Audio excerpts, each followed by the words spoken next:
Hi, I'm Scott Perdue, and today I want to talk about traffic pattern safety. Specifically, I was doing a practice instrument approach sortie with one of my neighbors as the safety pilot, and on the return to our home drome, I came within 30 seconds of a midair, and I didn't even know it.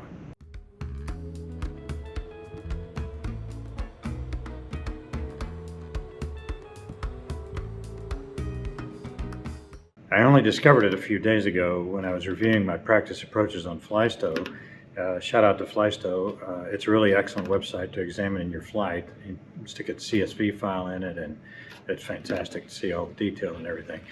And since this was a practice sortie, I didn't have any cameras running aboard the aircraft. I put it in FlyStow, and I was shocked to see this picture.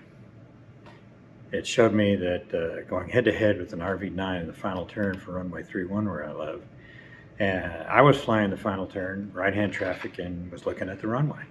I cleared the straight in and then was looking at the runway. I wasn't clearing for opposite direction traffic. I usually clear the long final for straight-in traffic when I'm doing a visual pattern, but I have to admit I don't usually look at the opposing airspace for someone flying an incorrect approach. Right here at this place, the runway 31 traffic is right traffic, and because there used to be another airport about 1.5 miles south, and they deconflicted their patterns east and west. So the other airport was all in the west, this one is all in the east. That airport is closed now, but runway 31 remains right traffic at my home drone. Before I narrate the tape that FlyStow created for me, I'm going to do that. Because I didn't have any other video. I typically like to be at pattern altitude within 5 miles, and on this day I reached out about 4.5 miles. If I'm on the traffic pattern side, I typically enter the pattern via 45-degree leg, and if I'm on the opposite side, I fly directly over the airport and turn on downwind.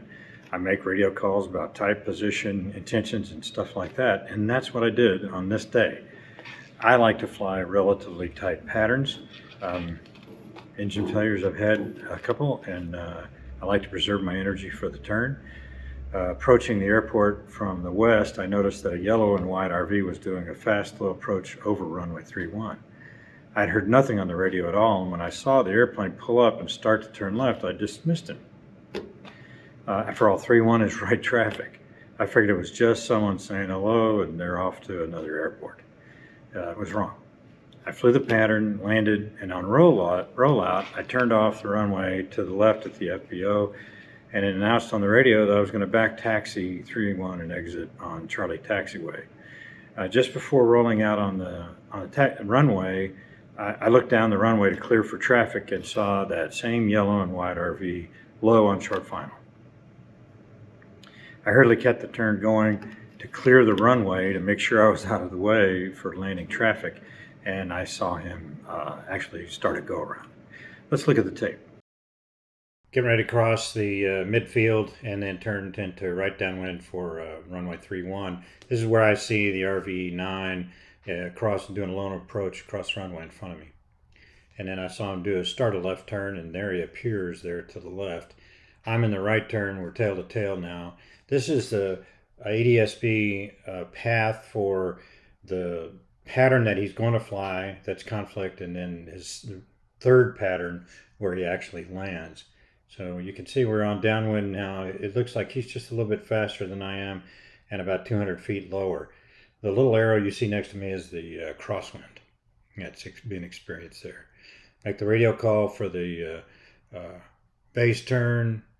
This is my path, my ADSB path. For that pattern. Here's the conflict right here developing, and then the RV sees me and then diverts off to the right, turns around, and then follows me for another pattern on this side, the west side of the runway. So it's a second pattern, basically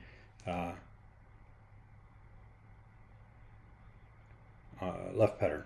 So there he is turning towards the runway, and I'm landing. He's going to disappear here in just a second, and then when I turned around, as you can see this, the ADSB is still working. As I turn around here, I see him, and then I keep the turn coming to stay off the runway.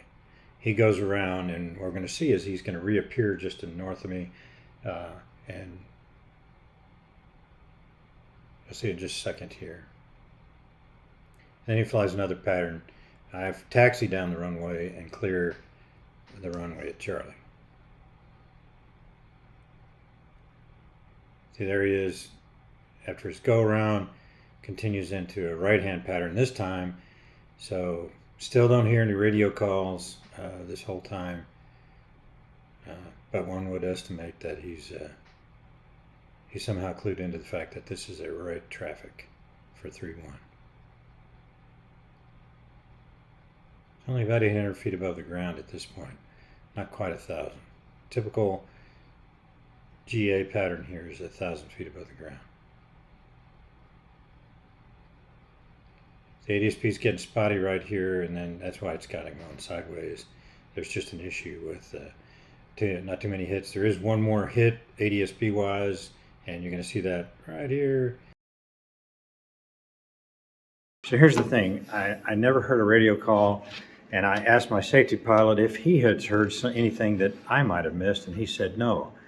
I later saw the airplane in front of a neighbor's house and realized that the pilot was a visitor and probably got the radio frequency wrong, a little realizing that he had gotten the pattern wrong as well, and basically endangered both of us and flew the wrong pattern, not once but twice. I thought about stopping to correct him, but I changed my mind because I didn't want to be a butthead, no harm, no foul kind of thing. And that is until I reviewed the data when we were head-to-head, less than about 1,000 feet apart.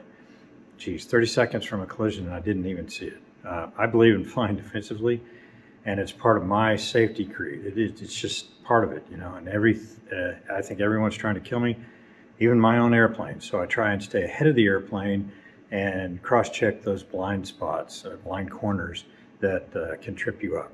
This experience exposed me to that I wasn't doing quite as good as I thought I was. And that's part of ongoing flying and learning the lessons, and I'm glad that this one didn't turn out to be a crunch. So what's the big deal, you might ask? Well, according to FAA regs, fixed wing traffic patterns are left traffic unless published otherwise, and that is a regulation. So if your pattern entry is not, the pattern that you fly is not the regulation, and like here it's right traffic, it is a regulation. And there is a particular reason for that. The exact situation that happened here. Two pilots flying opposite direction patterns, not looking for conflicts, run into each other. That's the issue. Can happen. It's happened. Happens probably a couple of times a year. So it's up to you as the PIC to know the runway of your destination, its length, its environment, its altitude, its traffic pattern, its direction. And it's incumbent on you to find out all that stuff. Part of that is the radio. And in this instance, the RV pilot was not on freak. If he was, he wasn't talking, and he was flying the incorrect pattern. Use the radio to build situational awareness of your environment and announce to others where you are and what your intentions are. That's kind of my bottom line there. Everyone makes mistakes. I'm not going to point out to out this pilot, but you have to fit in where you're going. It's that simple. It's a safe thing to do. Fly the pattern, announce on the radio and look out for traffic. Don't be complacent, and perhaps maybe a little bit of complacency was entering in my habit pattern there because I wasn't clearing for opposite direction at an unusual right traffic runway. For my port, I'm going to expand that envelope and look for opposite direction traffic now. So thanks for watching, and I'll see you next time on FlyWire.